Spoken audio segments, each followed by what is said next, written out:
Olá!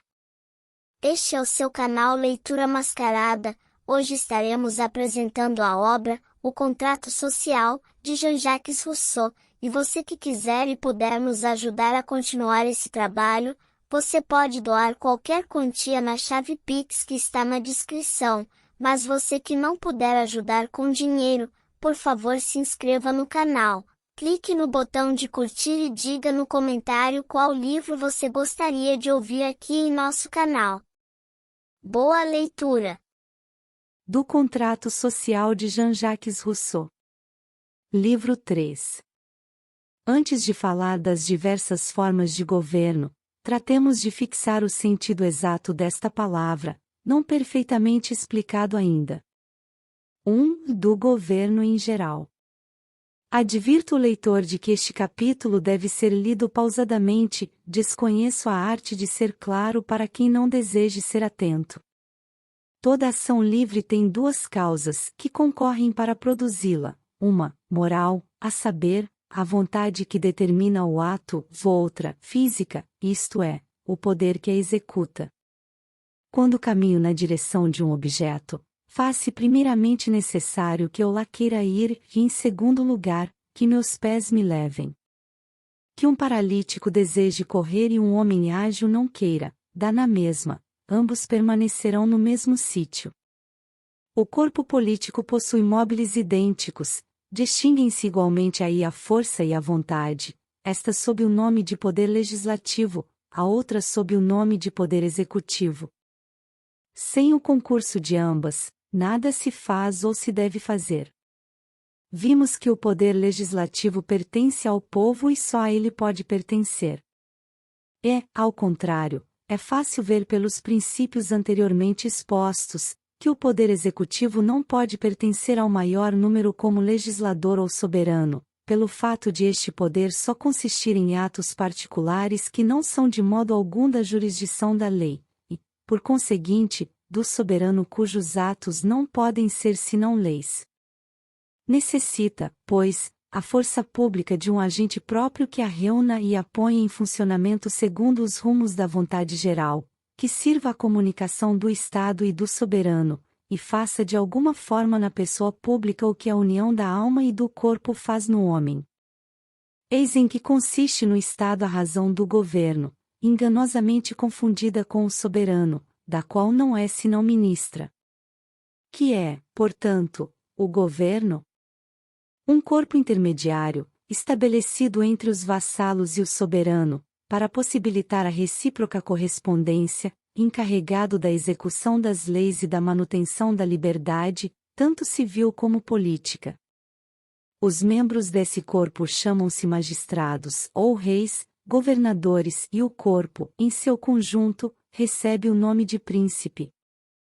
Assim sendo, tem muita razão os que pretendem que o ato pelo qual o povo se submete a chefes não constitui um contrato.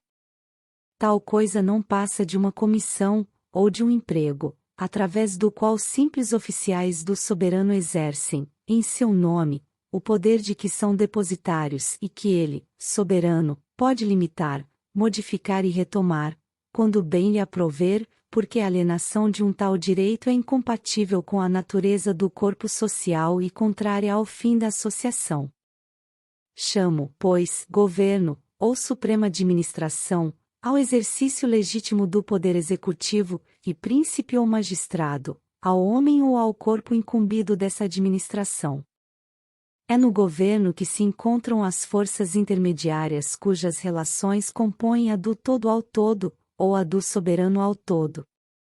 Pode-se representar essa última relação pela dos extremos de uma proporção contínua, cuja média proporcional é o governo.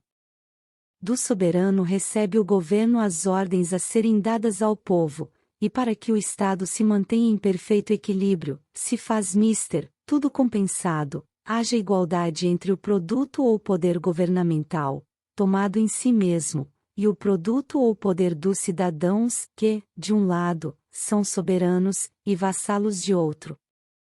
Além disso, não seria possível alterar nenhum dos três termos, sem imediatamente romper a proporção.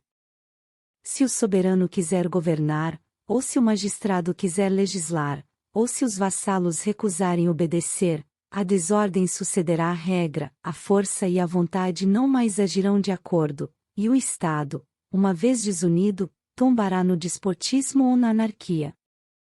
Enfim, como não há senão uma média proporcional entre cada relação, não há também senão um bom governo possível num Estado. Entretanto, como acontecimentos mil podem vir a mudar as relações de um povo, não apenas diferentes governos são passíveis de serem bons para diversos povos, como também para o mesmo povo em diferentes épocas. A fim de dar uma ideia das diversas relações capazes de imperar entre esses dois extremos, tomarei para exemplo a quantidade do povo, como uma relação mais fácil de exprimir. Suponhamos seja o Estado composto de 10.000 cidadãos. O soberano não deve ser considerado senão coletivamente e em corpo. Cada partícula, porém, na qualidade de vassalo, é considerado como indivíduo.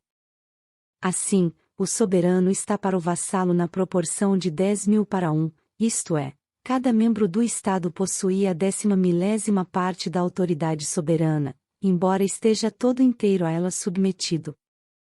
Seja o povo constituído de 100.000 homens, o estado dos vassalos não muda, e cada qual suporta igualmente todo o império das leis, ao passo que o seu sufrágio, reduzido a 1/100º milésimo, é 10 vezes menos influente na sua relação.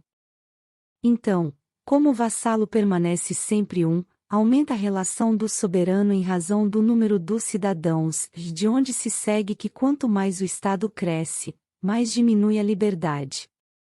Quando eu digo que a relação aumenta, entendo que se afasta da igualdade. De maneira que quanto maior é a relação, no conceito dos geometras, menos relação existe no conceito comum. No primeiro caso, a relação, considerada consoante a quantidade, é medida pelo exponente, e no segundo, considerada conforme a identidade, é avaliada pela similitude. Ora, quanto menos as vontades particulares se relacionam com a vontade geral, isto é, os costumes, as leis, tanto mais deve aumentar a força repressiva. Portanto, para ser bom, deve o governo ser relativamente mais forte à medida que o povo seja mais numeroso. Por outro lado, dando o engrandecimento do Estado aos depositários da autoridade pública maior número de tentações e meios de abusar de seu poder, de mais força necessita o governo para conter o povo, e mais força requer o soberano para conter o governo. Não falo aqui de uma força absoluta, mas da força relativa das diversas partes do Estado. Segue-se dessa dupla relação que a proporção contínua entre o soberano, o príncipe e o povo, não constitui em absoluto uma ideia arbitrária, mas uma consequência lógica da natureza do corpo político. Segue-se ainda que, estando um dos extremos, isto é, o povo, na qualidade de vassalo, fixo e representado pela unidade, todas as vezes que a razão duplicada aumenta ou diminui, a razão simples, do mesmo modo, aumenta ou diminui, e, por conseguinte, o meio-termo é mudado, o que demonstra não haver apenas uma constituição de governo único e absoluto, mas tantos governos de distinta natureza quanto estados de diferentes grandezas. Se, ridicularizando esse sistema, se dissesse que para achar a média proporcional e formar o corpo do governo, é preciso, como entendo, extrair a raiz quadrada do número do povo, eu responderia que não tomo aqui o número a não ser por um exemplo, que as relações de que falo não se medem apenas pelo número de homens, mas em geral pela quantidade de ação, que se combina por infinidades de causas, que, de resto, se, para me expressar em menos palavras, tomo de empréstimo alguns termos de geometria. Nem por isso ignoro que a precisão geométrica não tem lugar nas quantidades morais. O governo é, em pequena escala, o que o corpo político, que o encerra, é em grande escala.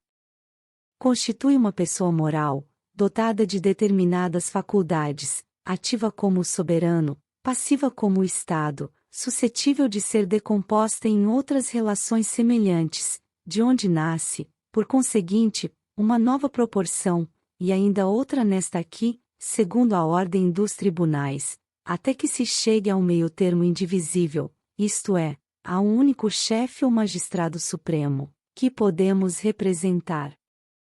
Em meio dessa progressão, como a unidade entre a série das frações e a dos números. Sem nos embaraçarmos nessa multiplicação de termos, contentemo-nos de considerar o governo como um novo corpo no Estado, distinto do povo e do soberano, e intermediário entre um e outro. Entre esses dois corpos ocorre esta diferença essencial, é que o Estado existe por si mesmo, ao passo que o governo só existe devido ao soberano. Assim, a vontade dominante do príncipe só é ou só deve ser a vontade geral da lei, sua força é a força de todos concentrada em si, tão logo pretenda ele extrair de si mesmo algum ato absoluto e independente, a ligação do todo começa a afrouxar. Se enfim acontecesse ter o príncipe uma vontade particular mais ativa que a do soberano para exigir obediência a essa vontade particular, fizesse uso da força pública que tem em mãos, de sorte a que houvesse, por assim dizer, dois soberanos, um de direito e outro de fato, a união social se esvaeceria no próprio instante, e o corpo político seria dissolvido.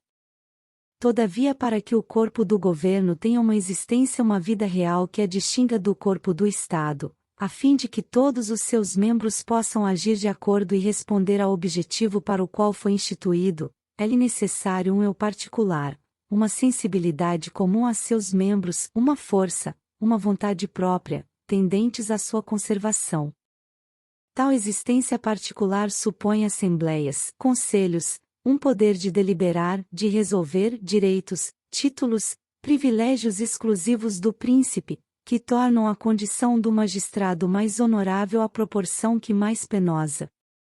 As dificuldades estão na maneira de ordenar, no todo, nesse todo subalterno, de forma a nada alterar na Constituição Geral, em afirmando a sua, que distinga sempre sua força particular, destinada à própria conservação, da força coletiva destinada à conservação do Estado, e que, numa palavra, se mostre sempre prestes a sacrificar o governo ao povo, e não o povo ao governo.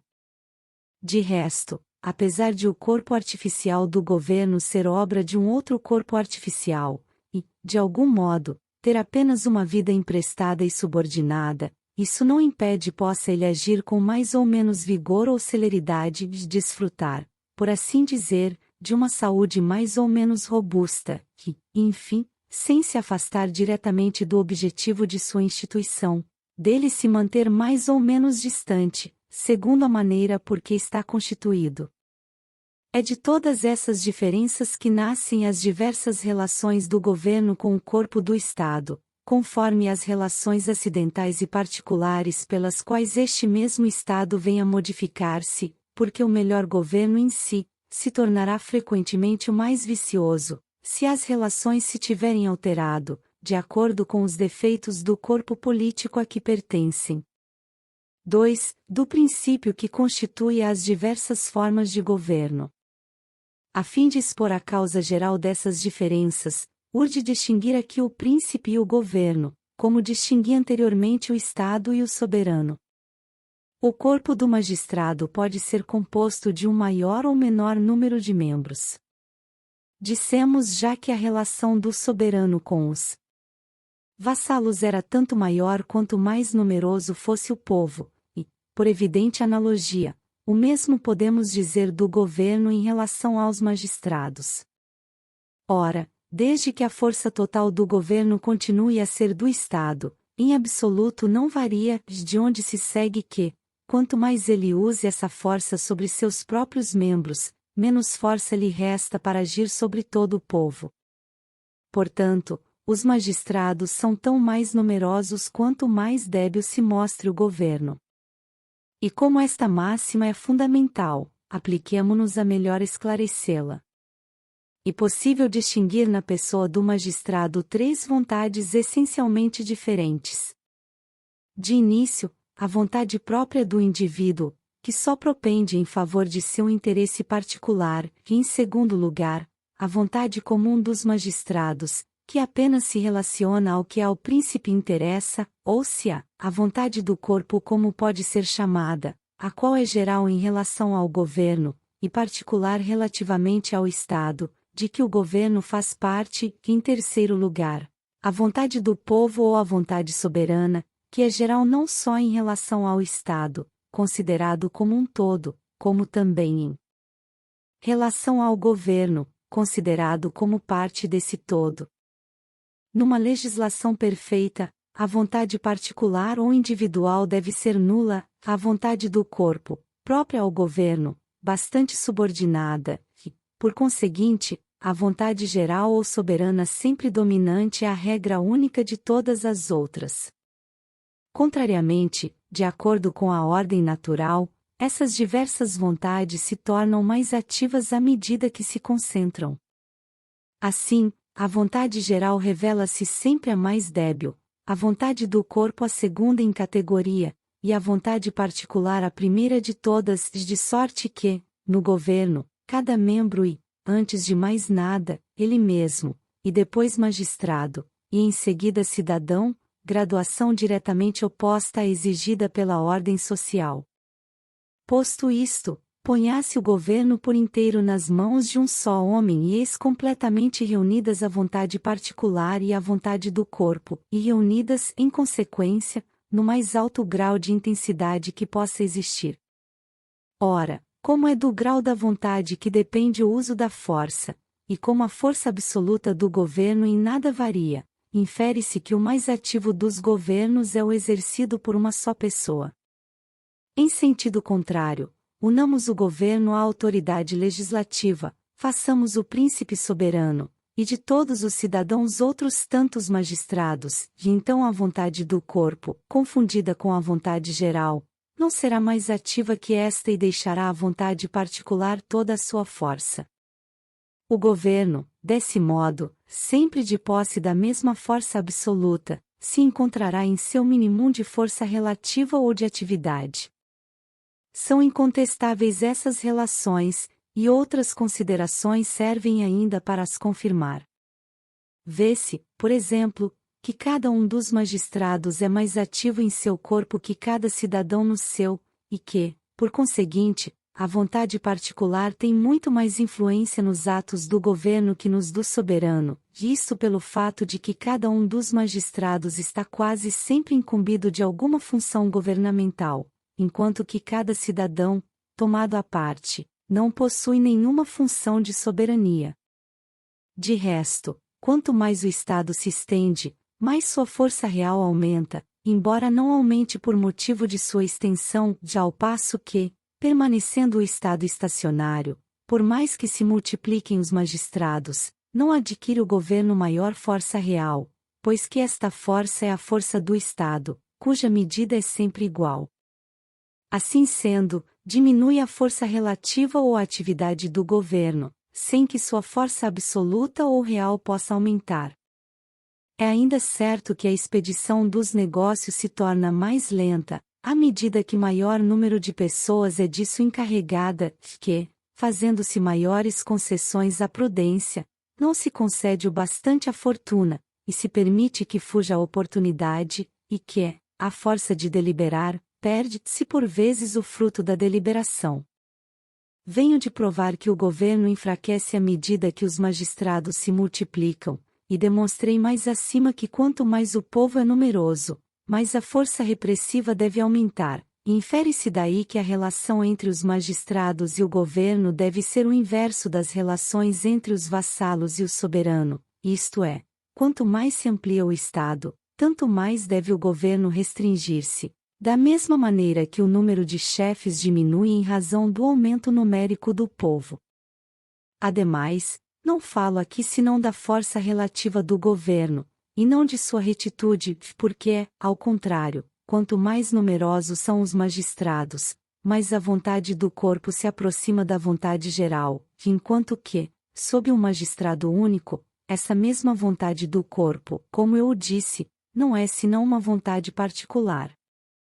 Perde-se assim por um lado o que se vem a ganhar por outro, e a arte do legislador consiste em saber fixar o ponto em que a força e a vontade do governo, sempre em proporção recíproca, se combinem na relação que ofereça mais vantagens ao Estado. 3. Divisão dos governos. Vimos, no capítulo precedente, por que se distinguem as diversas espécies ou formas de governos pelo número dos membros que os compõem. Resta ver agora em que momento se opera essa divisão. O soberano pode, de início, confiar o depósito do governo ao povo em conjunto ou à maioria do povo, de modo a haver maior número de cidadãos magistrados que simples cidadãos particulares. Dá-se a essa forma de governo o nome de democracia. Ou pode então restringir o governo entre as mãos de um pequeno número, de sorte a haver maior número de cidadãos particulares que de magistrados, e esta forma de governo recebe o nome de aristocracia. Finalmente, pode o soberano concentrar todo o governo em mãos de um magistrado único, do qual todos os demais recebem o poder. Esta terceira forma é a mais comum de todas, e chama-se monarquia, ou governo real. Devo assinalar que todas essas formas, ou ao menos as duas primeiras, são suscetíveis de maior ou menor e mesmo de grande latitude, porque a democracia pode abarcar todo o povo, ou então restringir-se até a metade. A aristocracia, por sua vez, pode restringir-se da metade do povo até indeterminadamente ao menor número. A própria monarquia é suscetível de alguma partilha. Esparta, de acordo com sua constituição, sempre teve 2 reis, e houve, no Império Romano, até 8 imperadores simultaneamente, sem que por isso se pudesse dizer que o império estava dividido. Assim sendo, existe um ponto em que cada forma de governo se confunde com a seguinte, e vê-se que apenas sob 3 formas de domínio já se mostra o governo capaz de adquirir tantos aspectos diversos quanto cidadãos possui o Estado. Há mais, podendo um mesmo governo subdividir-se, por diversos motivos, em várias partes, uma administrada de certa maneira, outra de maneira diversa, pode resultar dessas 3 formas combinadas uma infinidade de formas mistas, cada uma das quais suscetível de ser multiplicável por todas as formas simples. Discutiu-se em todos os tempos a melhor forma de governo, sem considerar que cada uma delas é a melhor em determinados casos e a pior em outros. Se, nos diferentes estados, o número de supremos magistrados deve estar constituído em razão inversa do número dos cidadãos, segue-se que, em geral, o governo democrático é o que mais convém aos pequenos estados, o aristocrático aos estados médios, e a monarquia aos grandes. Extrai-se esta regra imediatamente do princípio, mas como contar a infinidade de circunstâncias capazes de fornecer as exceções? 4. Da democracia. Quem faz a lei sabe melhor que ninguém como deve ser ela executada e interpretada. Parece, pois, que não se poderia ter melhor constituição que essa em que o poder executivo está unido ao legislativo, mas é justamente isso que torna esse governo sob certos aspectos insuficiente, uma vez que as coisas que deveriam ser diferenciadas não o são, e o príncipe e o soberano, sendo a mesma pessoa, não formam, por assim dizer, senão um governo sem governo.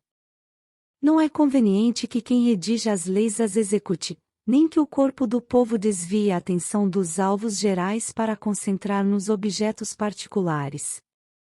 Nada é mais perigoso que a influência dos interesses privados nos negócios públicos, e o abuso das leis por parte do governo constitui um mal menor que a corrupção por parte do legislador, continuação infalível dos alvos particulares.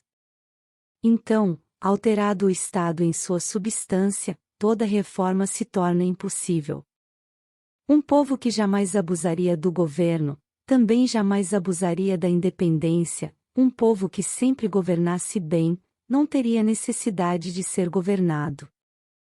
Rigorosamente falando, nunca existiu verdadeira democracia nem jamais existirá.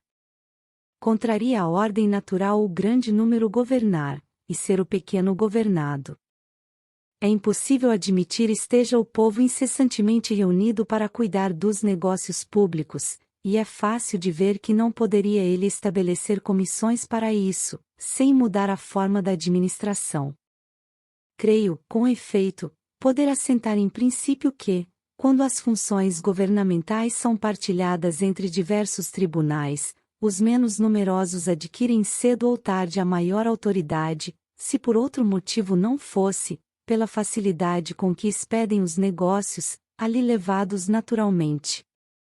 Ademais, que de coisas difíceis de reunir não supõe tal governo? Primeiramente, um estado bastante pequeno, em que seja fácil congregar o povo, e onde cada cidadão possa facilmente conhecer todos os outros, e em segundo lugar, uma grande simplicidade de costumes, que antecipe a multidão de negócios e as discussões espinhosas, e em seguida, bastante igualdade nas classes e nas riquezas, sem o que a igualdade não poderia subsistir muito tempo nos direitos e na autoridade, que enfim, pouco ou nenhum luxo, porque ou o luxo é o efeito das riquezas, ou as torna necessárias, já que corrompe ao mesmo tempo ricos e pobres, uns pela posse, outros pela cobiça, vende a pátria à lassidão e à vaidade, e afasta do Estado todos os cidadãos, submetendo-os uns aos outros, e todos à opinião. Eis porque um célebre autor afirmou que a virtude é o princípio da república, pois todas essas condições não subsistiriam sem a virtude, mas, a falta de haver feito as distinções necessárias, faltou por vezes a este belo talento precisão, e inclusive clareza, pois não viu que, sendo a autoridade soberana em toda parte a mesma, o mesmo princípio deve nortear qualquer Estado bem constituído, mais ou menos, é certo, de acordo com a forma de governo. Acrescentemos que não há governo tão sujeito às guerras civis e às agitações intestinas como o democrático ou popular, pois que não há nenhum outro que tenda tão frequente e continuamente a mudar de forma, nem que demande mais vigilância e coragem para se manter na sua. É sobretudo nessa constituição de governo que o cidadão se deve armar de força e constância, e dizer em cada dia de sua vida, no fundo do coração, o que dizia um virtuoso palatino na Dieta da Polônia: malo periculosum libertatem conquietum servitium. Se houvesse um povo de deuses, ele se governaria democraticamente. Tão perfeito governo não convém aos homens. 5. Da aristocracia. Temos aqui duas pessoas morais distintas, a saber, o governo e o soberano, e, por conseguinte, duas vontades gerais, uma, concernente a todos os cidadãos, e outra, apenas aos membros da administração. Assim sendo, embora possa o governo regulamentar sua polícia interior como bem lhe aprouver, só poderá falar ao povo em nome do soberano, isto é, em nome do próprio povo, coisa que jamais se deve esquecer. As primeiras sociedades governaram-se aristocraticamente. Os chefes de família deliberavam entre si sobre os negócios públicos. Os jovens cediam sem dificuldade perante a autoridade da experiência. Daí os nomes de padres, anciãos, senado, gerontes. Os selvagens da América Setentrional ainda assim se governam em nossos dias, e são muito bem governados. Mas, à medida que a desigualdade de instituição sobrepujou a desigualdade natural, a riqueza ou o poder foi preferido à idade, e a aristocracia passa a ser eletiva. Finalmente, o poder, transmitido juntamente com os bens dos pais aos filhos, enobrecendo as famílias, torna o governo hereditário, e viram-se então senadores de apenas 20 anos. Há, pois, 3 espécies de aristocracia: natural, eletiva e hereditária. A primeira não convém senão a povos simples, a terceira é o pior de todos os governos, a segunda é a melhor, é a aristocracia propriamente dita. Afora a vantagem da distinção dos dois poderes, possui a da escolha de seus membros, porque, no governo popular, todos os cidadãos nascem magistrados, mas este os limita a um pequeno número, o qual é escolhido através de eleição, meio pelo qual a probidade, as luzes, a experiência, e todas as demais razões preferenciais e de estima pública, constituem outras tantas novas garantias de que seremos sabiamente governados. Além disso, as assembleias se fazem mais comodamente, os negócios são melhor discutidos, o expediente é executado com maior ordem e diligência, o crédito do Estado é melhor garantido no estrangeiro por veneráveis senadores que por uma multidão desconhecida e menosprezada. Numa palavra, a ordem mais justa e natural é a em que os mais sábios governem a multidão, quando estamos seguros de que a governarão em benefício dela, e não em benefício próprio. Não é de nenhum modo necessário multiplicar em vão as alçadas, nem fazer com 20.000 homens o que 100 homens escolhidos fazem ainda melhor. Deve-se, porém, assinalar que o interesse do corpo começa aqui a dirigir com menos eficiência a força do público no que tange à vontade geral, e que outro declive inevitável subtrai às leis uma parte do poder executivo. A respeito das conveniências particulares, não convém nem um Estado tão pequeno, nem um povo tão simples e reto, que a execução das leis resulte imediatamente da vontade pública, como numa boa democracia. Também não convém uma tão grande nação em que os chefes esparsos para governar possam decidir a revelia do soberano, em seus respectivos departamentos, e começar por se tornarem independentes e virem a ser, em seguida, os senhores. Contudo, se exige a aristocracia menos virtudes que o governo popular requer, em troca, outras que lhe são próprias, tais como a moderação por parte dos ricos, e o contentamento por parte dos pobres, porque, parece, uma rigorosa igualdade estaria aí deslocada, nem mesmo Esparta observou. De resto, se esta forma de governo comporta certa desigualdade de riqueza, isso acontece para que em geral a administração dos negócios públicos seja confiada aos que vêm dela cuidar, empregando todo o seu tempo, e não como pretende Aristóteles, por serem os ricos sempre os preferidos. Ao contrário, é conveniente que uma escolha oposta ensine por vezes ao povo que há, no mérito dos homens, razões de preferência mais importantes que a riqueza. 6. Da monarquia. Até aqui, consideramos o príncipe como uma pessoa moral e coletiva, unida pela força das leis, e depositária no estado do poder executivo. Temos agora a considerar este poder reunido em mãos de uma pessoa natural, de um homem real, único investido do direito de dele dispor segundo as leis. É o que se chama um monarca ou um rei. Ao contrário das outras administrações, em que um ser coletivo representa um indivíduo, nesta aqui é um indivíduo que representa um ser coletivo. Desse modo, a unidade moral que constitui o príncipe é simultaneamente uma unidade física, na qual todas as faculdades que a lei reuniu na outra, com tantos esforços, se achem naturalmente reunidas.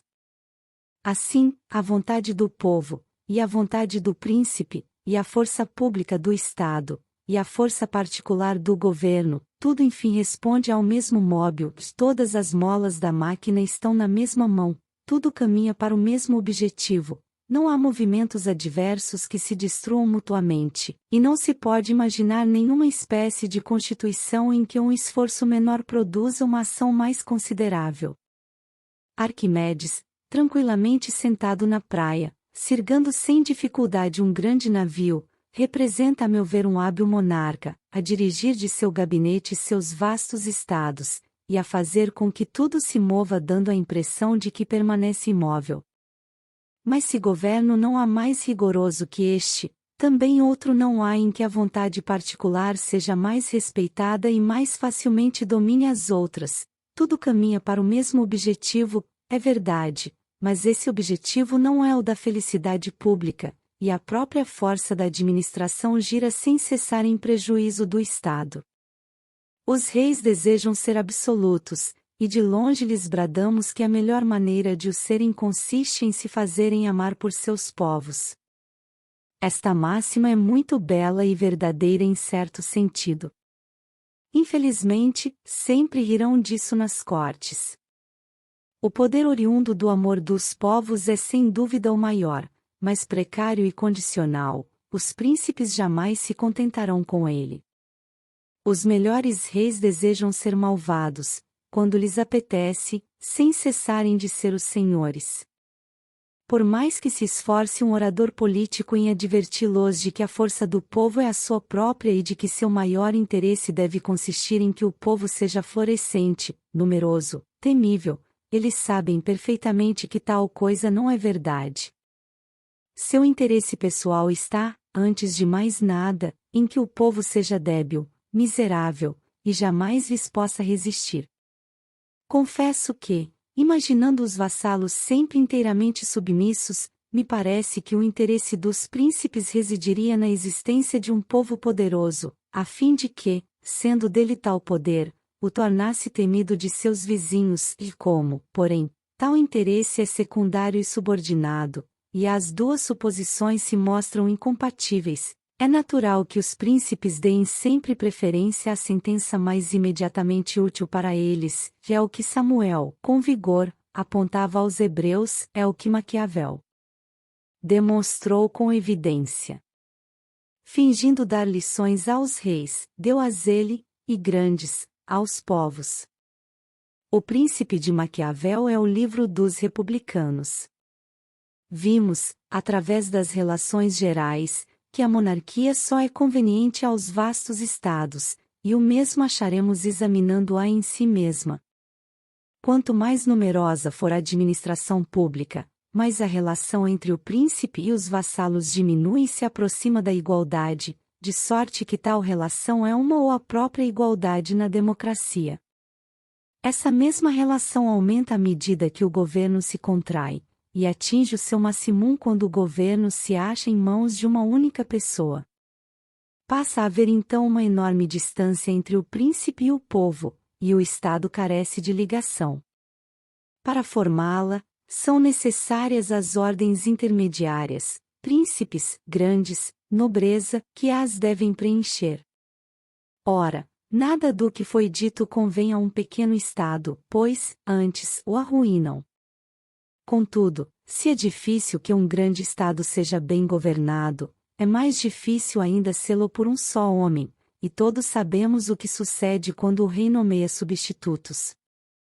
Um defeito essencial e inevitável, que sempre porá o governo monárquico abaixo do republicano, está em que, neste último, a voz pública quase nunca eleva aos primeiros postos homens que não sejam esclarecidos e capazes e não os ocupem com dignidade, ao passo que, nas monarquias os que se elevam são, as mais das vezes, pequenos rixentos, pequenos velhacos, pequeno intrigantes, cujos pequenos engenhos que permitem, nas cortes, alcançar os grandes postos, só lhes servem para demonstrar ao público o quanto são ineptos, tão logo aí consigam chegar.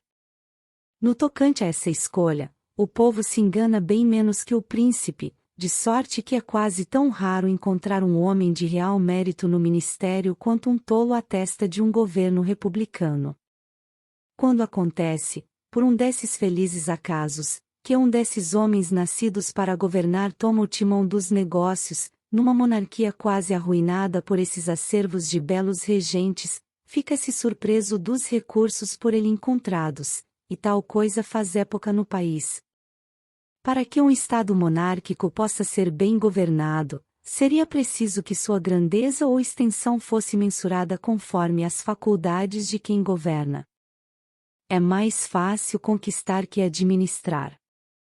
Com uma alavanca adequada pode-se abalar o mundo, mas, para o sustentar, são necessários os ombros de Hércules. Por pequena que seja a grandeza de um Estado, o príncipe é sempre demasiado pequeno. Quando, ao contrário, acontece de o Estado ser muito pequeno para o porte de seu chefe, o que, de resto, é muito raro, é ainda assim mal governado, porque o chefe, seguindo sempre a grandeza de seus alvos, esquece os interesses dos povos, e não os faz menos infelizes, pelo abuso do excessivo talento, que um chefe limitado, por carecer de talento. Seria preciso, por assim dizer, que um reino se expandisse ou se restringisse, em cada reinado, de acordo com a capacidade do príncipe, ao passo que os dotes de um senado, tendo medidas mais fixas, podem impor ao Estado constantes limitações e não prejudicar a administração. O inconveniente mais sensível do governo de uma única pessoa consiste na falta dessa sucessão contínua, que forma nos dois outros uma ligação ininterrupta. As eleições abrem intervalos perigosos, são tempestuosos, e a menos que os cidadãos sejam de um desinteresse, de uma integridade acima dos méritos desse governo, as disputas e a corrupção se misturam. É difícil que aquele, a quem o Estado foi vendido, não o venda por seu turno, e não se indenize, à custa dos fracos, do dinheiro, que os poderosos lhe extorquiram. Cedo ou tarde, tudo se torna venal sob semelhante administração, e a paz de que se desfruta sob o governo dos reis passa a ser então pior que a desordem dos interregnos. Que foi feito para prevenir esses males? Fez-se com que, em certas famílias, as coroas se tornassem hereditárias, e estabeleceu-se uma ordem de sucessão que previne qualquer disputa em consequência da morte dos reis, e isto é, substituindo-se o inconveniente das regências ao das eleições, preferiu-se uma aparência tranquila a uma administração sábia, e se achou melhor correr o risco de ter por chefes crianças, monstros e imbecis, a ter de questionar sobre a escolha de bons reis. Não se considerou que, expondo-se assim aos riscos da alternativa, colocam-se quase todas as oportunidades contra si mesmo. Tratava-se de uma ideia muito sensata, igual à do jovem Dionísio, a quem o pai, reprovando uma ação vergonhosa, disse: "Dei-te o exemplo disso?" "Ah!" respondeu o filho, "vosso pai não era rei." Tudo concorre para privar de justiça e razão um homem elevado ao comando dos outros. Cansa demais, segundo se diz, ensinar os jovens príncipes a reinar, e não me parece que tal educação lhes seja proveitosa. Far-se-ia melhor começar por ensinar-lhes a arte de obedecer. Os maiores reis, já celebrados na história, não foram educados para reinar.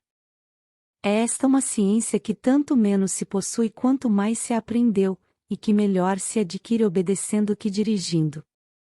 Non utilissimus idem a se brevissimus bonarum malarum qui rerum delectus, cogitari quid aute nolueris sub alio principe, aute evolueris. Uma sequência dessa falta de coerência é a inconstância do governo real, que, regulando-se, ora por um plano, ora por outro, segundo o caráter do príncipe que reina ou dos que reinam por ele, não pode ter por muito tempo um objetivo fixo nem uma conduta consequente, variação que faz o Estado flutuar permanentemente de máxima em máxima, de projeto em projeto, e que não tem lugar nas outras formas de governo em que o príncipe é sempre o mesmo. Vê-se também, em geral, que, se há mais astúcia numa corte, há mais sabedoria num senado, e que as repúblicas perseguem seus objetivos por meios mais constantes e melhor seguidos, e isso porque, cada revolução no ministério provoca outra, e a máxima comum a todos os ministros e a quase todos os reis é a de fazerem tudo o contrário de seu predecessor.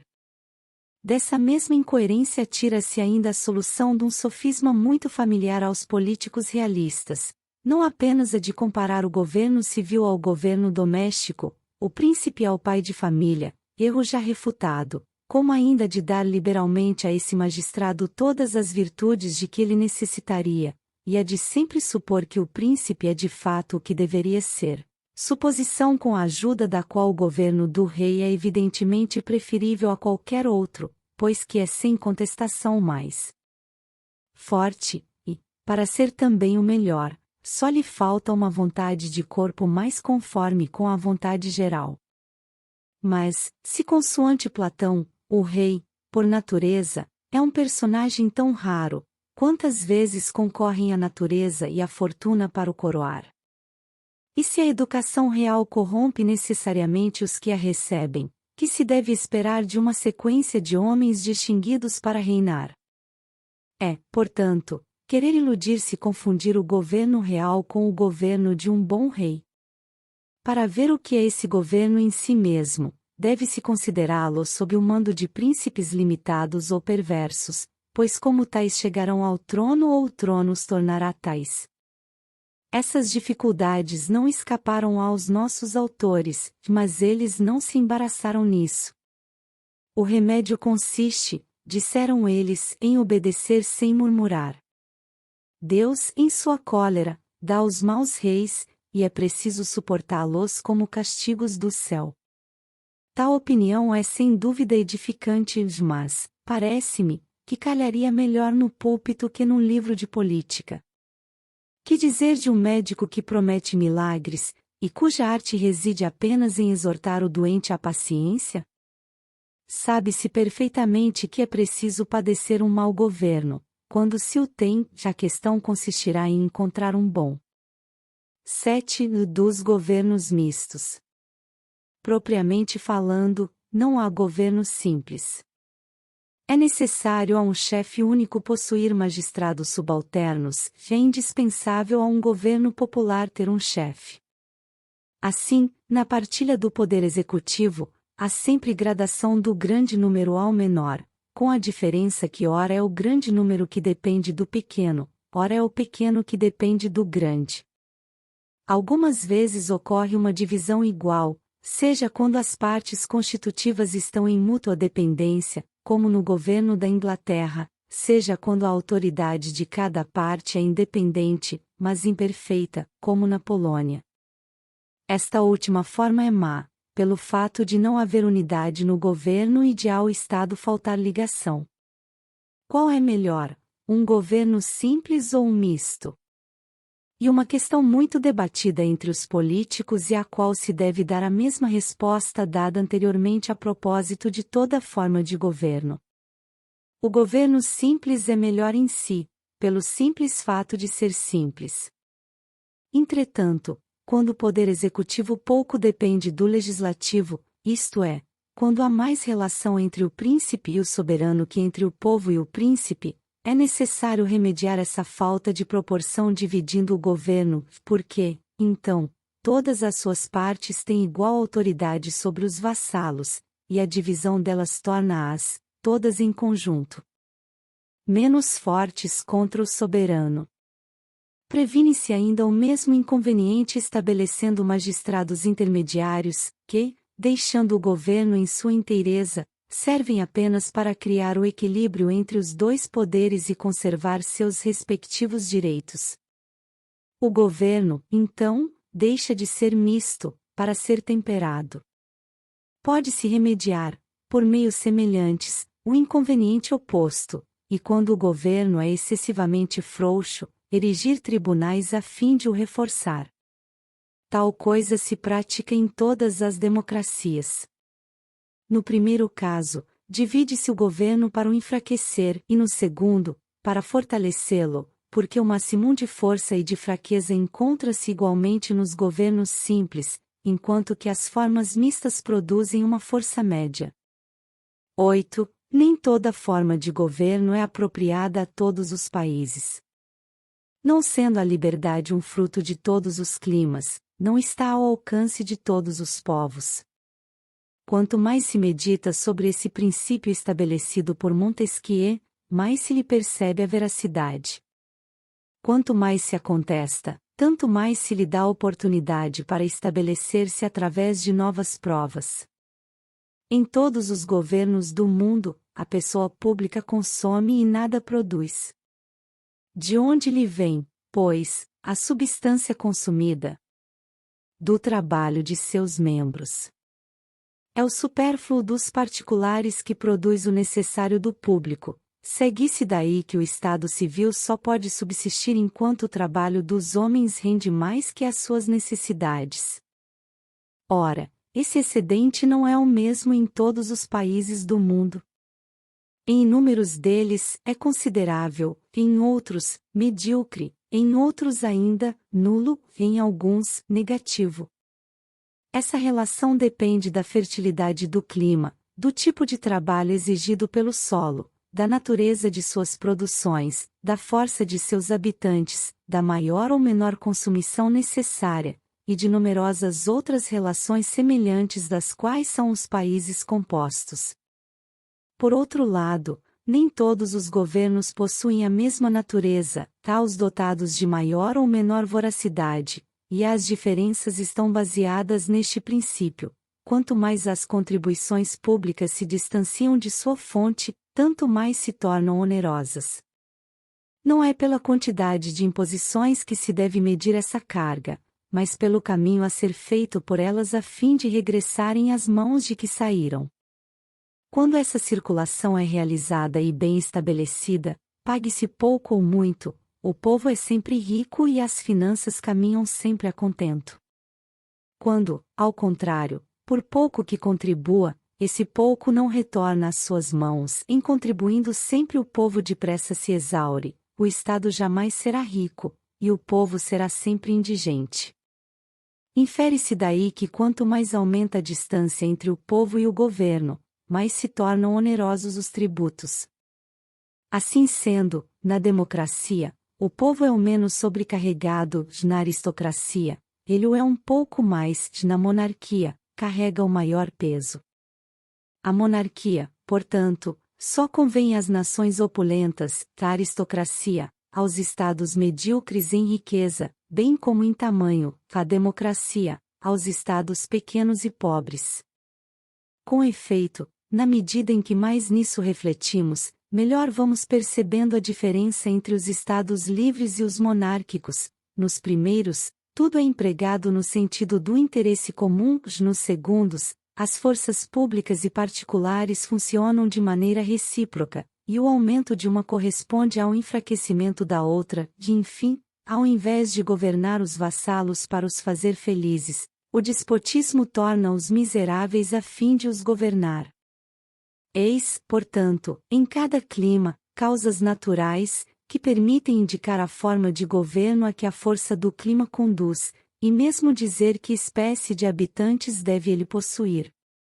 Os sítios ingratos e estéreis, onde o produto não compensa o trabalho, devem permanecer incultos e desertos, ou povoados unicamente por selvagens. Os lugares em que o trabalho dos homens não produz senão o necessário devem ser habitados pelos povos bárbaros, pois qualquer política aí seria impossível. As regiões em que o excesso do produto sobre o trabalho é medíocre convém aos povos livres, e aquelas, cujo solo fértil e abundante fornece grande quantidade de produtos em troca de pouco trabalho, devem ser governadas monarquicamente, para que o luxo do príncipe consuma o excesso do supérfluo dos vassalos, porque mais convém seja esse excesso absorvido pelo governo a ser dissipado pelos particulares. Há exceções, eu sei, mas justamente essas exceções confirmam a regra, nisso em que, cedo ou tarde, produzem revoluções, as quais reconduzem as coisas à ordem natural. Distingamos sempre as leis gerais das causas particulares capazes de modificar o efeito delas. Mesmo que todo o meio-dia estivesse coberto de repúblicas e todo o norte de estados despóticos, não seria menos verdade que, por motivo do clima, conviria o despotismo aos países quentes, a barbárie aos países frios, e a boa civilização às regiões intermediárias. Vejo, igualmente, que, aceitando o princípio, podemos discutir a sua aplicação, podemos dizer que há países frios bastante férteis e meridionais muito ingratos. Mas tal dificuldade somente existe para quem não examina o fato em todas as suas relações. É preciso, como já deixei dito, contar com as de trabalho, de forças, de consumo, etc. Suponhamos que, de 2 terrenos iguais, um produza 5 e outro 10. Se os habitantes do primeiro consumirem 4 e os do segundo 9, o excesso do primeiro produto será 1/5, e o do segundo 1/10. A relação desses dois excessos será, portanto, inversa da dos produtos, e o terreno que não produzirá mais que 5 dará um duplo supérfluo do terreno que produzirá 10. Mas não se trata de um produto duplo, e eu não creio haja alguém que ouse, em geral, colocar a fertilidade dos países frios em confronto com a dos países quentes. Todavia, admitamos essa igualdade. Deixemos, se quisermos, a Inglaterra em equilíbrio com a Sicília, e a Polônia com o Egito, mais ao meio-dia. Teremos a África e as Índias, mais ao norte, nada mais teremos. Para essa igualdade de produção, que diferença de cultura! Na Sicília, basta arranhar o solo, na Inglaterra, que de cuidados para trabalhar. Ora, no lugar em que se faz necessário maior número de braços para se obter a mesma produção, o supérfluo deve necessariamente ser menor. Considerai, além disso, que a mesma quantidade de homens consome muito menos nos países quentes. O clima exige que sejamos sóbrios para nos sentirmos bem. Os europeus que ali pretendem viver como em seus próprios países, perecem todos de desenteria e indigestões. Somos, diz Chardin, feras carniceiras, lobos comparados com os asiáticos. Alguns atribuem a sobriedade dos persas ao fato de seu país ser menos cultivado, quanto a mim, creio, ao contrário, que há ali menos abundância de gêneros, porque deles menos necessitam os habitantes. Se sua frugalidade, continua Chardin, fosse um efeito da penúria do país, então apenas os pobres comeriam pouco, em lugar de todos geralmente jejuarem, e, em cada província, segundo a fertilidade do solo, seria maior ou menor o consumo de gêneros, ao invés de a mesma sobriedade ser idêntica em todo o reino. Os persas se vangloriam de sua maneira de viver, dizendo que basta olhar-lhes a pele para reconhecer quanto é melhor que a dos cristãos.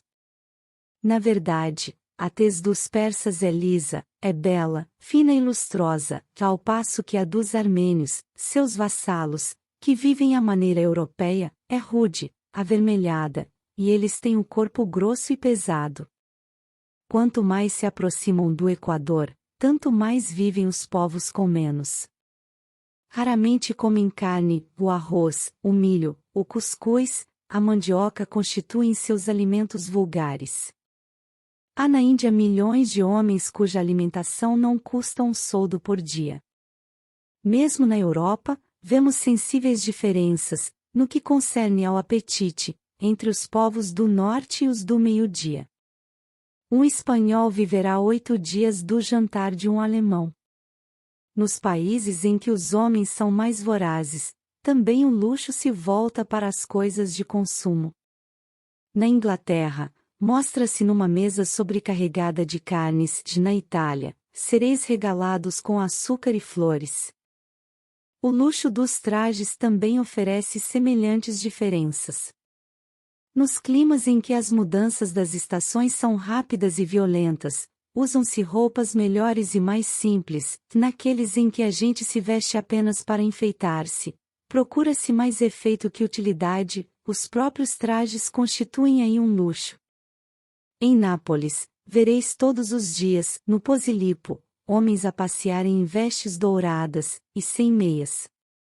O mesmo acontece no tocante aos edifícios, tudo se emprega na magnificência, quando nada se tem a temer das injúrias do ar.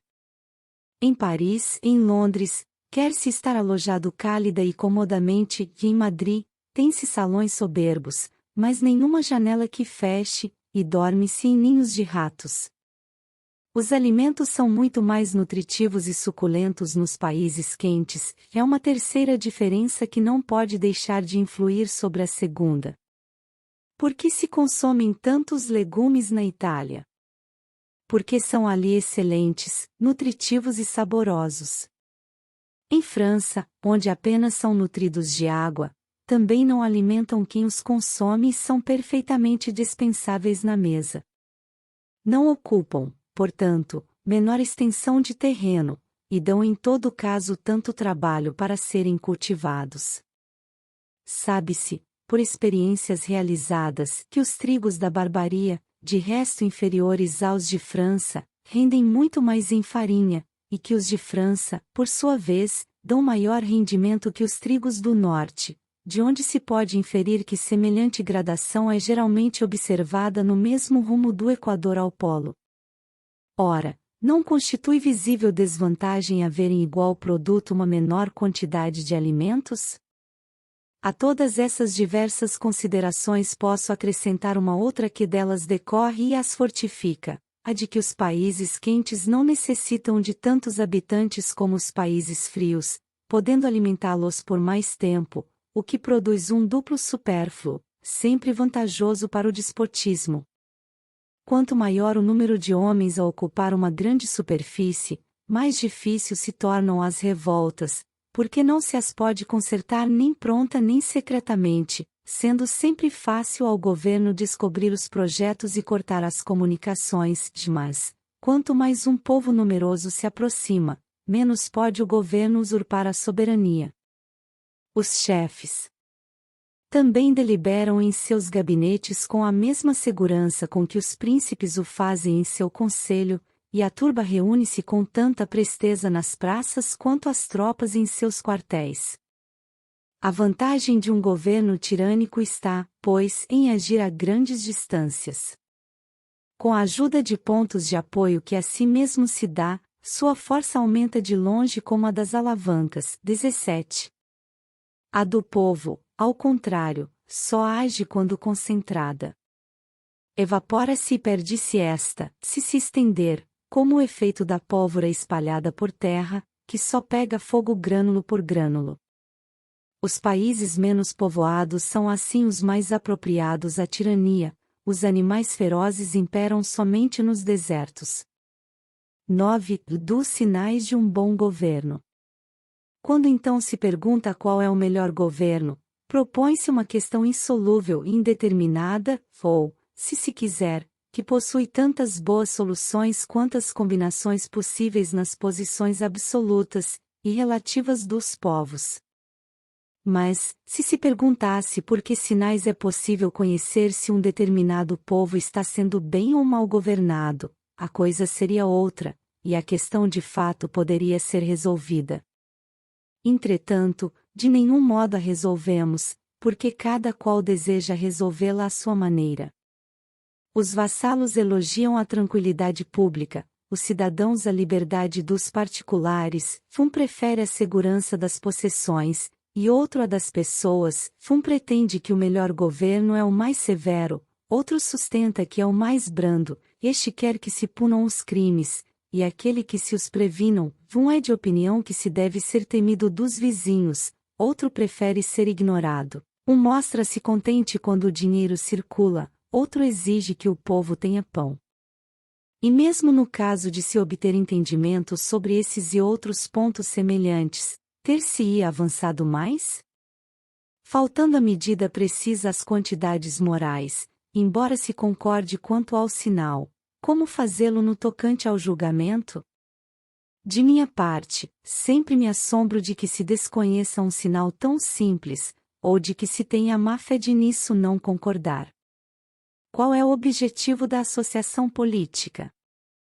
É a conservação e a prosperidade de seus membros. E qual é o mais seguro sinal de que eles se conservam e prosperam? É o seu número e a sua população. Não busqueis, portanto, alhures esse sinal tão disputado. Sendo todas as coisas semelhantes, o governo sob o qual, sem meios estranhos, sem naturalização, sem colônias, os cidadãos habitam e se multiplicam por mais tempos é infalivelmente o melhor, aquele sob o qual um povo diminui e perece, é o pior. Calculadores, agora é vossa tarefa, contai, medi, comparai. 10. Do abuso do governo e de sua tendência a degenerar. Assim como a vontade particular atua continuamente contra a vontade geral, assim se esforça incessantemente o governo contra a soberania. Quanto mais aumenta esse esforço, mais se altera a Constituição, e como não há aqui outra vontade de corpo que, resistindo à vontade do príncipe, faça equilíbrio com ela, deve acontecer cedo ou tarde venha o príncipe oprimir enfim o soberano e romper o tratado social. Está aí o vício inerente e inevitável que, desde o nascimento do corpo político, tende sem afrouxamento a destruí-lo, assim como a velhice e a morte destroem por fim o corpo do homem. Há dois caminhos gerais que conduzem um governo à degenerescência, a saber, quando se restringe ou quando o Estado se dissolve. Restringe-se o governo, quando passa do grande número ao pequeno, isto é, da democracia à aristocracia, e da aristocracia à realeza. É esse seu pendor natural. 19. Se ele retrogradasse do pequeno número ao grande, poder-se-ia dizer que se debilita, mas tal progresso em sentido inverso é impossível. O governo, com efeito, só muda de forma quando, perdida a elasticidade da mola, esta o deixa excessivamente enfraquecido para poder conservar aquela. Ora, se estendendo, ela afrouxasse mais ainda, sua força se tornaria inteiramente nula e ela não teria condições de subsistir.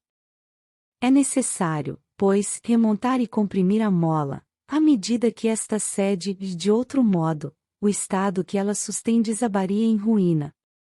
O caso da dissolução do Estado pode se dar de duas maneiras. Primeiramente, quando o príncipe não mais o administra conforme as leis, e usurpa o poder soberano.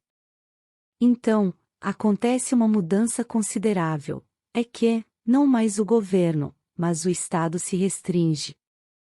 Quero dizer que o grande Estado se dissolve, e que se forma um outro no seio daquele, apenas composto dos membros do governo, e que nada mais é em relação ao resto do povo senão o senhor e o tirano.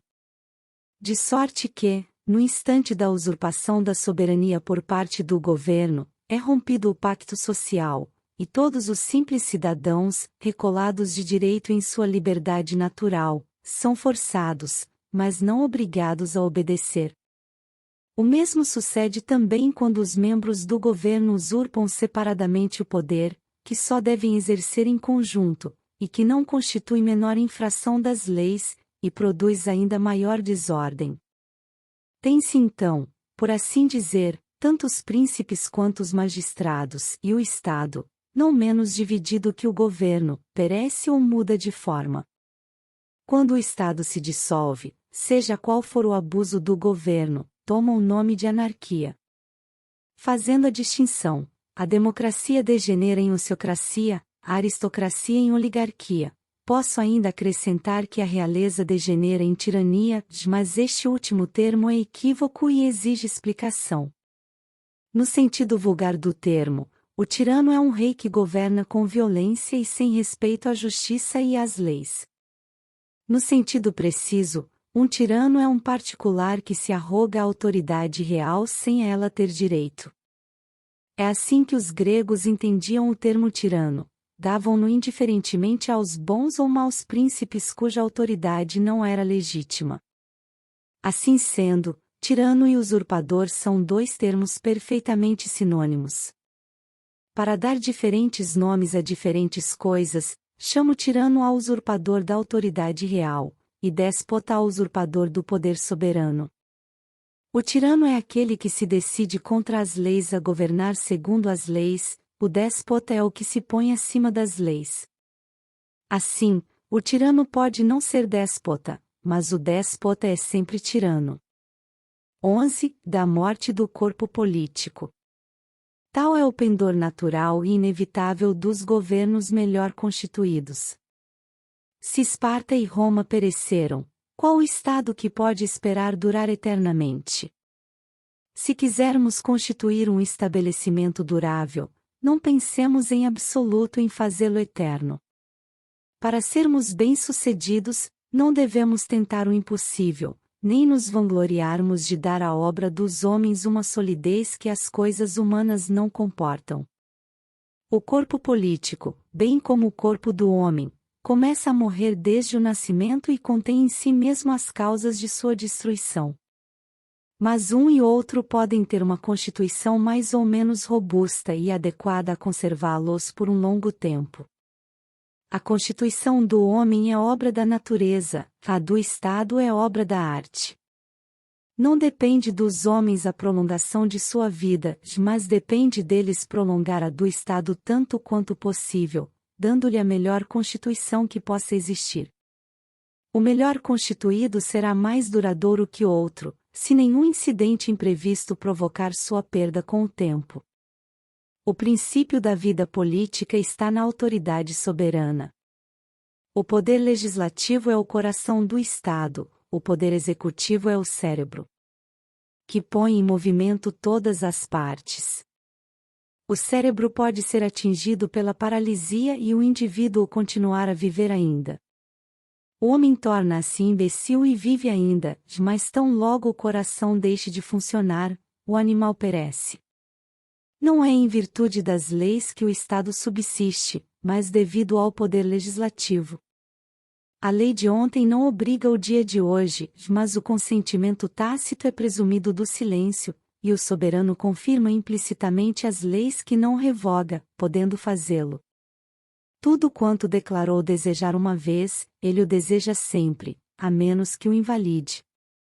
Por que, pois, atribuímos tanto respeito às antigas leis? Pelo fato mesmo de serem antigas. Deve-se crer que somente a excelência das antigas vontades puderam elas sobreviver tão longo tempo. Se o soberano não as tivesse considerado salutares, ele as teria 1000 vezes abrogado. Eis porque, longe de se enfraquecerem, as leis adquirem de contínuo uma força nova em todos os estados bem constituídos. O preconceito da antiguidade torna-as mais veneráveis a cada dia que passa, já ao passo que, quando as leis se debilitam, envelhecendo, o fato constitui uma prova da inexistência de poder legislativo e de que o Estado já não vive. 12. Como se mantém a autoridade soberana? Não dispondo de outra força senão o poder legislativo, o soberano só atua pelas leis, e, não sendo as leis mais que atos autênticos da vontade geral, não poderia o soberano agir senão quando o povo se encontra reunido. O povo reunido, dir-se-á, que quimera.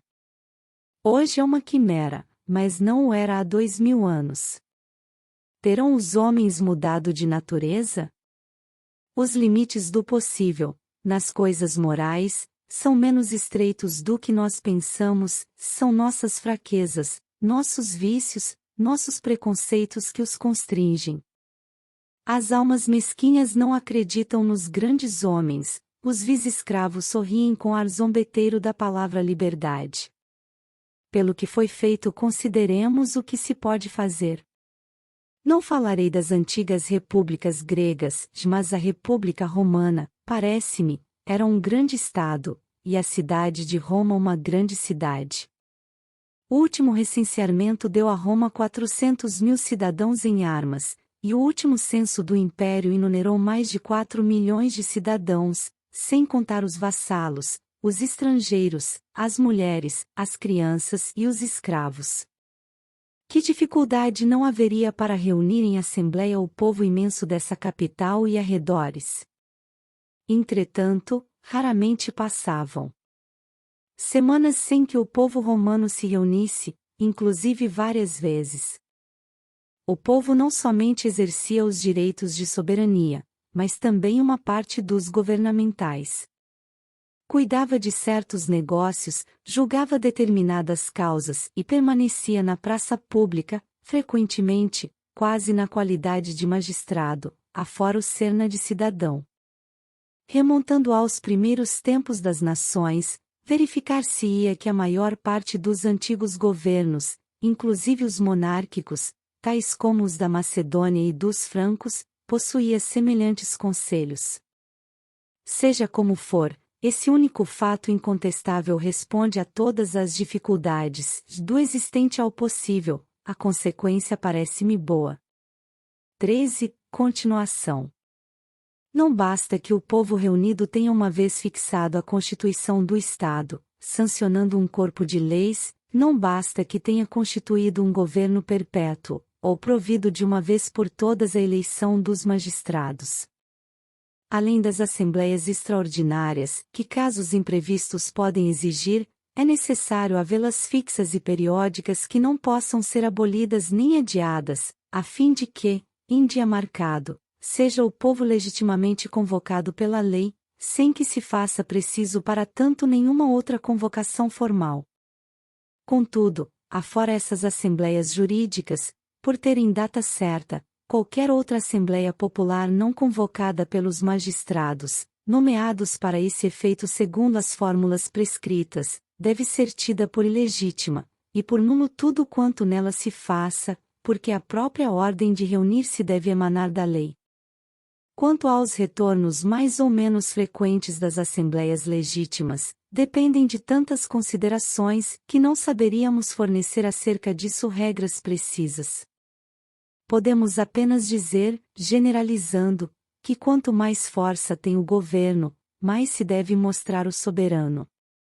Isto, dir-se-me-á, pode ser bom quando se trata de uma única cidade, mas que fazer quando o Estado compreende numerosas?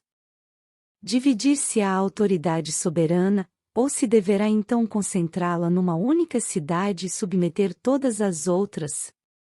Respondo que não se deve fazer nenhuma nem outra coisa. Em primeiro lugar, a autoridade soberana é simples e indivisa, e não se pode reparti-la sem a destruir. Em segundo lugar, uma cidade, bem como uma nação, não pode ser legitimamente submetida a uma outra, porque a essência do corpo político está no acordo da obediência e da liberdade, e estes termos vassalo e soberano são correlações idênticas cuja ideia se reúne sob um único conceito, cidadão. Respondo ainda que sempre constitui um mal unir inúmeras cidades numa só cidade, e que, insistindo em realizar tal união, não nos poderemos vangloriar de evitar os seus inconvenientes naturais. Não é necessário objetar o abuso dos grandes estados a quem só os deseja pequenos. Mas como dar aos pequenos estados força suficiente para resistir aos grandes, como resistiram outrora as cidades gregas ao grande rei, e como, mais recentemente, a Holanda e a Suíça resistiram à Casa da Áustria? Todavia, se não podemos reduzir o Estado aos justos limites, resta ainda um recurso. É o de não impor uma capital, sediando o governo alternativamente em cada uma das cidades, e aí, também de modo alternado, reunir todos os estados do país. Povoai por igual o território, estendei por toda parte os mesmos direitos, levai a todos os lugares a vida e a abundância. É assim que o Estado se tornará a um tempo mais forte e o melhor governado possível. Recordai-vos de que as muralhas da cidade se formam das minas das casas camponesas. Em cada palácio construído na capital creio ver todo um país transformado em ruínas. 14. Continuação. No instante em que o povo está legitimamente reunido em corpo soberano, cessa toda e qualquer jurisdição do governo, o poder executivo fica suspenso, e a pessoa do último dos cidadãos é tão sagrada e inviolável quanto a do primeiro magistrado, porque onde se encontra o representado deixa de haver o representante. A maioria dos tumultos ocorridos em Roma, durante os comícios, originou-se de se haver ignorado ou negligenciado essa regra. Os cônsules não eram então senão os presidentes do povo, os tribunos, simples oradores, o Senado não era coisa alguma. Esses intervalos de suspensão em que o príncipe reconhecia ou devia reconhecer um superior atual, foram sempre temíveis, e as assembleias do povo, que são a égide do corpo político e o freio do governo, foram em todos os tempos o horror dos chefes, os quais também jamais economizam cuidados, objeções, dificuldades ou promessas a fim de desanimarem os cidadãos. Quando estes são ávaros, frouxos, pusilânimes, mais amantes do repouso que da liberdade, não resistem longamente aos redobrados esforços do governo, quando a força da resistência aumenta de contínuo, a autoridade soberana por fim se dissipa, e a maioria das cidades tomba e perece com o tempo. 15. Dos deputados ou representantes. Assim que o serviço público cessa de ser a principal preocupação dos cidadãos, ao qual melhor preferem servir com a bolsa que pessoalmente, já se encontra o Estado próximo da ruína. Se é preciso seguir para o combate, eles pagam as tropas e permanecem em casa. Se é preciso ir à Assembleia, eles nomeiam os deputados e continuam em casa. À força de dinheiro e preguiça, eles dispõem de soldados para servir a pátria e de representantes para venderem. É a confusão do comércio e das artes, é o ávido interesse do ganho, é a lassidão e o amor das comodidades que trocam os serviços pessoais por dinheiro. Cede-se uma parte do lucro para aumentá-los a bel prazer. Dai dinheiro e em breve tereis grilhões. A palavra fazenda é um termo de escravo, é desconhecido na cidade. Num estado verdadeiramente livre, os cidadãos tudo fazem com seus próprios braços, e nada com o dinheiro, longe de pagarem para se isentar de tais serviços, pagarão para os executar pessoalmente. Estou bem distante das ideias comuns, pois acho as borvéias menos contrárias à liberdade que as taxas. Quanto melhor estiver o Estado constituído, tanto mais os negócios públicos prevalecerão sobre os particulares no espírito dos cidadãos. Chega mesmo a haver muito menor número de negócios privados, porque a soma de felicidade comum fornece maior porção à felicidade de cada indivíduo, de modo que menos lhe resta procurar em suas ocupações particulares. Numa cidade, bem dirigida, todos votam nas assembleias. Sob um mau governo, ninguém aprecia dar um passo para isso fazer, porque ninguém se toma de interesse pelo que se faz, prevendo que a vontade geral não prevalecerá, e porque, enfim, os cuidados particulares tudo absorvem. As boas leis permitem que se façam outras melhores, já as más conduzem às piores. Tão logo diga alguém, referindo-se aos assuntos do Estado, que me importo. Pode-se ter a certeza de que o Estado está perdido. O entibiamento do amor à pátria, a atividade do interesse privado, a imensidade dos estados, as conquistas, os abusos do governo, fizeram imaginar a criação de deputados ou representantes do povo nas assembleias da nação. É a isso que, em certos países, se ousa chamar de terceiro estado. Assim, o interesse particular de duas ordens é posto no primeiro e no segundo plano, o interesse público é relegado ao terceiro. A soberania não pode ser representada, pela mesma razão que não pode ser alienada, ela consiste essencialmente na vontade geral, e a vontade de modo algum se representa, ou é a mesma ou é outra, não há nisso meio termo. Os deputados do povo não são, pois, nem podem ser seus representantes, são quando muito seus comissários e nada podem concluir definitivamente. São nulas todas as leis que o povo não tem ratificado, deixam de ser leis.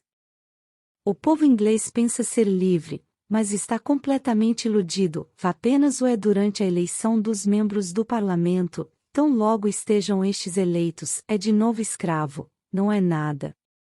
Pelo uso que faz da liberdade, nos curtos momentos em que lhe é dado desfrutá-la, bem merece perdê-la. A ideia dos representantes é moderna, vem do governo feudal, desse iníquo e absurdo governo, no qual a espécie humana é degradada e o nome de homem constitui uma desonra. Nas antigas repúblicas, e inclusive nas monarquias, jamais o povo teve representantes, não se conhecia sequer esse nome. É bastante singular o fato de, em Roma, onde os tribunos eram tão sagrados, sequer se haver imaginado pudessem eles usurpar as funções do povo, e, em meio de uma tão grande multidão, nunca terem tentado passar um só decreto oriundo de sua própria cabeça. Julgue-se, entretanto, pelo que acontecia no tempo dos Gracos, o embaraço causado por vezes pela turba, quando uma parte dos cidadãos dava o voto de cima dos telhados. Onde o direito e a liberdade tudo representam, os inconvenientes nada são. No seio desse povo sábio, tudo estava posto em sua justa medida, que ele permitia aos lictores fazerem o que os tribunos não teriam ousado, pois não receava daqueles a veleidade de o representar. Todavia, para explicar de que forma os tribunos por vezes representavam o povo, basta conceber como o governo representa o soberano. Não sendo a lei senão a declaração da vontade geral, claro está que no poder legislativo não pode o povo ser representado, mas pode e deve sê-lo no poder executivo, que outra coisa não é senão a força aplicada à lei. Isto permite ver que, examinando-se bem as coisas, muito pequeno número de nações possuem efetivamente leis, seja como for, é certo que, não dispondo os tribunos de nenhuma das partes do poder executivo, não podem jamais representar o povo romano pelos direitos de seus cargos, a não ser usurpando-os do Senado. Entre os gregos, tudo quanto o povo tinha a fazer, fazia-o por si mesmo, vivia constantemente reunido na praça pública. Habitava ele um clima suave, não era ávido, dispunha de escravos para os trabalhos, sua grande ocupação era a própria liberdade. Não mais possuindo as mesmas regalias, como conservar os mesmos direitos? Vossos climas mais duros vos impõem maiores necessidades. 22. Durante 6 meses do ano, a praça pública não é suportável, vossas línguas surdas não se podem fazer entender ao ar livre, dais maior atenção ao vosso ganho que à vossa liberdade, e receais menos a escravidão que a miséria. Como? Só se mantém a liberdade graças ao apoio da servidão? Talvez.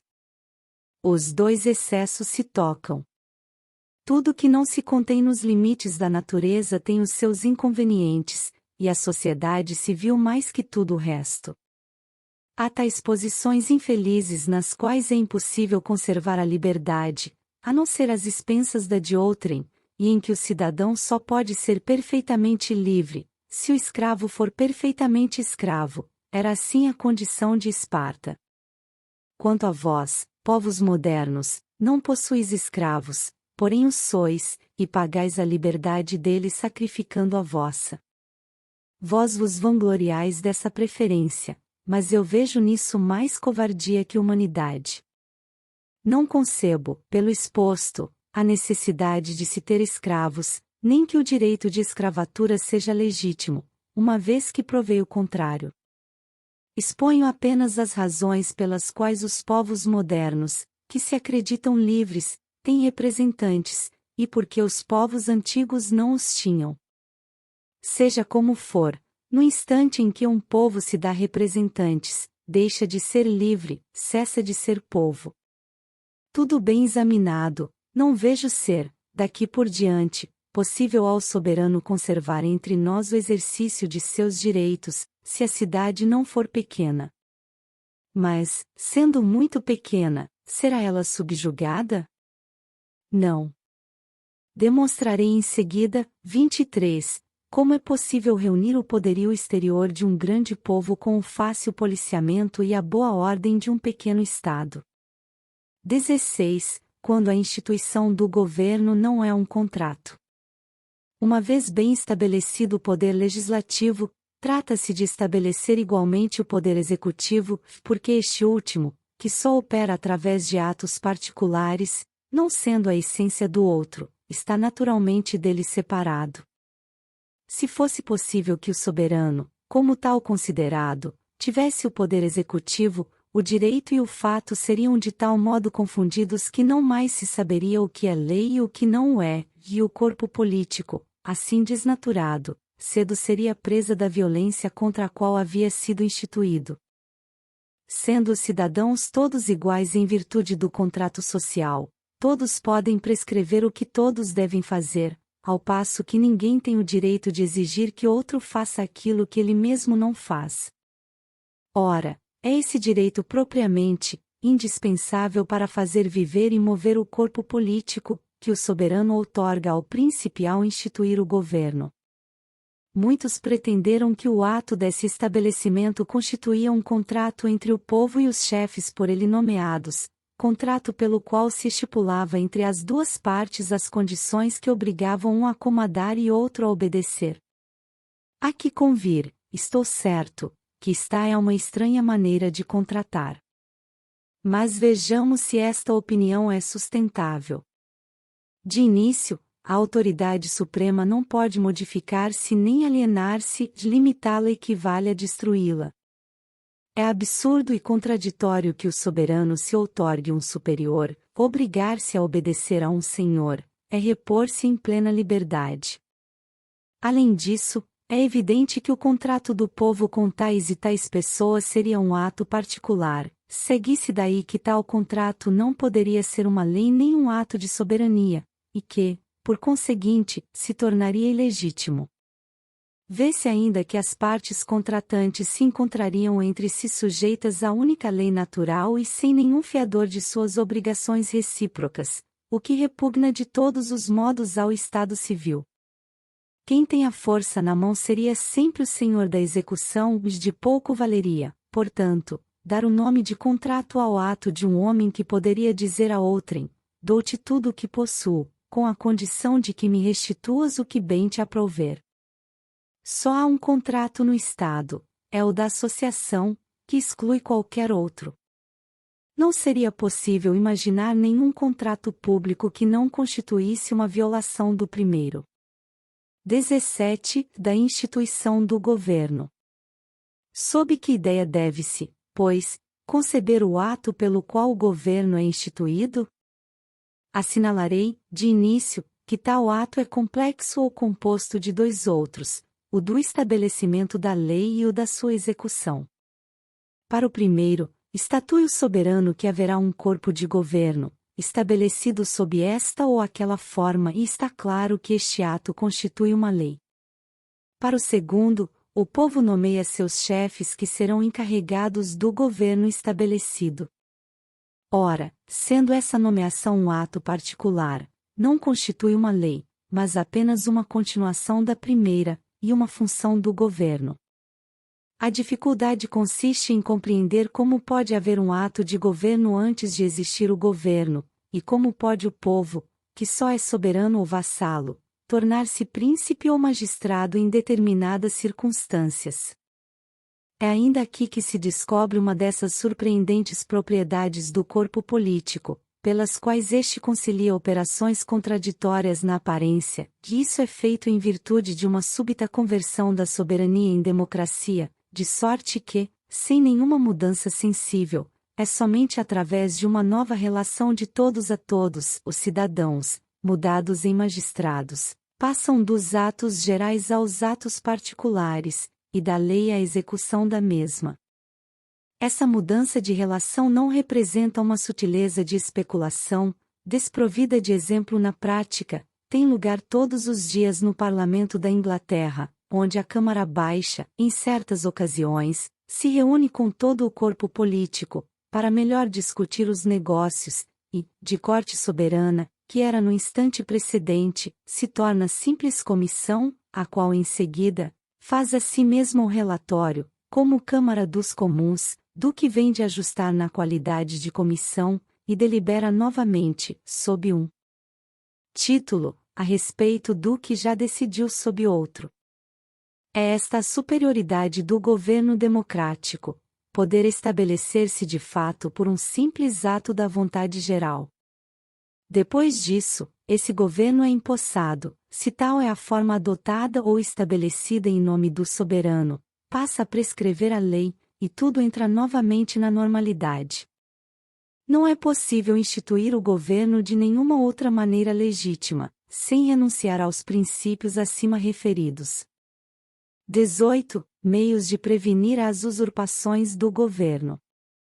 Resulta desses esclarecimentos, confirmando o capítulo 16, que o ato instituidor do governo não constitui um contrato, mas uma lei, que os depositários do poder executivo não são em absoluto senhores do povo, mas apenas seus oficiais, que o povo dispõe do direito de os nomear e os substituir quando bem lhe aprouver, que o problema, para eles, não consiste em contratar, mas em obedecer, e que, incumbindo-se das funções que lhes são impostas pelo Estado, outra coisa não fazem senão cumprir com o seu dever de cidadãos, sem terem de maneira alguma o direito de discutir as suas condições.